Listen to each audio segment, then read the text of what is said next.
Xavi, can you join us? Yeah, sure. Thank you for this. Yeah.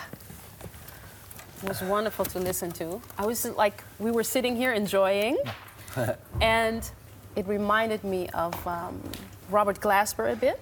Okay. And also Vijay Iyer a little bit. Are those people that you Yeah, definitely. I love them. Yeah? Indeed, indeed. Besides, amongst many others. But yeah, those I listen to. Who else were you influenced by? Well, like all the classics for sure. I was obsessed with Herbie Hancock for a while, of course. And, well, I don't know, many others. Brad Mello in the last years. Pat Powell also, it's my hero. And then I also tried to get out of the jazz world. Like, I'm studying classical. I love that music. And did you come to Holland to study more classical music? Or? No, I came for the jazz master in Amsterdam. And I found this teacher of mine called David Kauken. Well, we met and I just said I want to study with him. And so I'm doing the classical. So you were like drawn to the classical world as well? I'm still a jazz pianist, let's say, but I love to learn it, the classical part. I'm not gonna be a great performer, but I just love to practice it and to learn these tons of music and knowledge. So I like it. We have Mr. Okabe. It's like a very official way to say it. Your name is Genzo, and you're here with the Okabe family. Yeah. That's the name of your group. Yeah, let's say it's my project. Yeah, it sounds like a tribe. Well, the thing is, like, we always spend time all together, and then also because we live, far from our own family. Yeah. So, now, I mean, of course, we are between guys, but still we feel like a little bit, the family members between each other. So that's why I named, this band family. that way. Yeah. You're both from abroad. Do you feel like when you play with different musicians that they need to be like family to you? Especially because you're far away from home and you're always on the road? It's not that it needs, I think, for me, but it just happens. Like when you play a lot and you rehearse or you do gigs, you go. Just for today, we came with a train. It's like it happens. You get closer. You end spending a lot of time with them. So. Right. Did you guys know each other before you were selected for the VIP tour? No? Well, I mean, I heard his name because he was always playing with famous guys. But yeah, basically, this is the first time I hear seriously his music. All right. And did you also check out his music? Yeah. I knew his name, but no, and we met personally today. Oh, so, really? Yeah.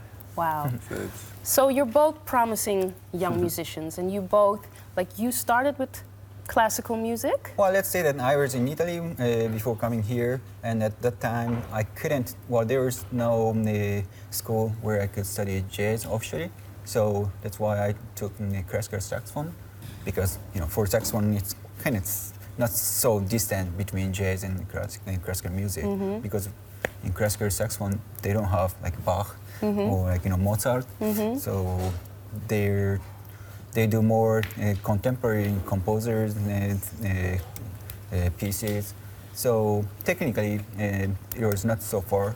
So that's why I studied in classical saxophone. Yeah. Then of course after I graduated there, I needed to get more into jazz. So that's why I chose to come here. So you're always traveling and evolving and playing with a lot of people. What would you say is your goal, maybe your dream? Like when you think of yourself when you're like 80-year-old old man with beard, maybe gray. When you look back, I don't have that. Maybe you won't have a beard. But you're old, you're in your rocking chair, and you think back of your career. Nobody knows, of course, what the future holds. But what would you like it to hold for you? Sherry. Good one.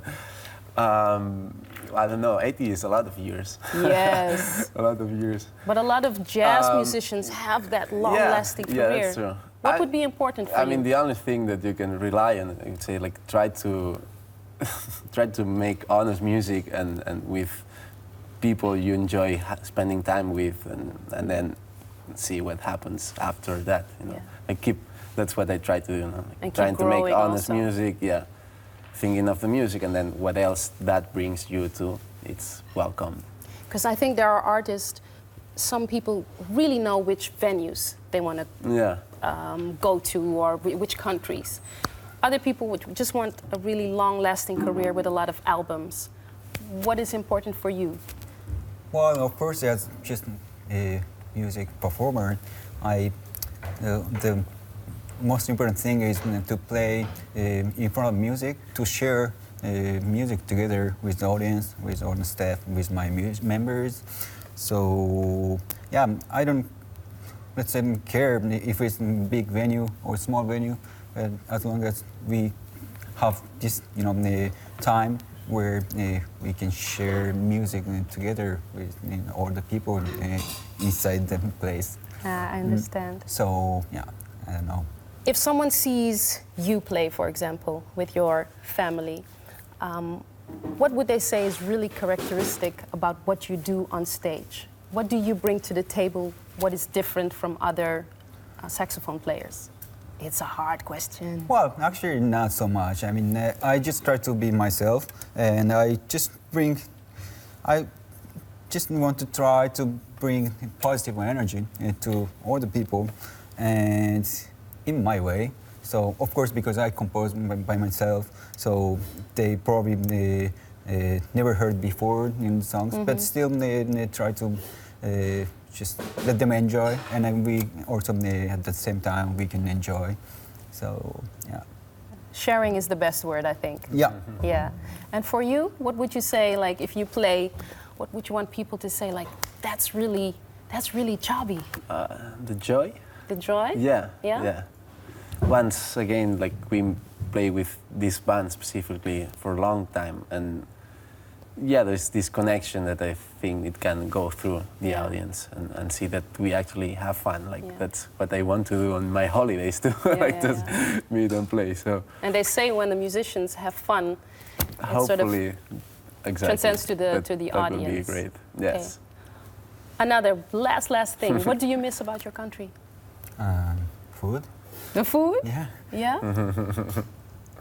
Yeah, let's say food. Let's say food. Because they have really great stuff there, sushi, you know, like soba, whatever. You know. I know. So when you're homesick, you think about the food. Yeah, well, I was there like a few years ago, and I really ate a lot, and I was really happy and came back here. But see, I can also cook, you know, here. So. All right. And you, what do you miss about Spain? I don't miss the sun. I don't miss the food either.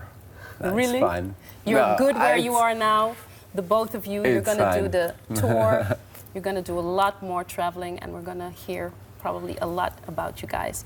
We're going to listen to the Okabe family. Yeah. What are you going to play for us? Well, we just recorded last month a new album, and yeah, we will just play one of the songs we recorded. What's the name of the song? Well, it's called Castroni. That's, I mean, I don't put so much meaning to titles, but actually Castroni is one of the best cafe in Rome, where I studied. I spent 9 years there, and I always, you know, I'm always happy when I go to Castroni. They have one of the greatest coffee. So that, you know, also just the smell of the coffee, just, you know, it makes me happy. All right. Okay, so take your position. Yeah. And Xavi and I are going to listen to Yeah, you thank you. and enjoy. Thank you. Yeah, thank you.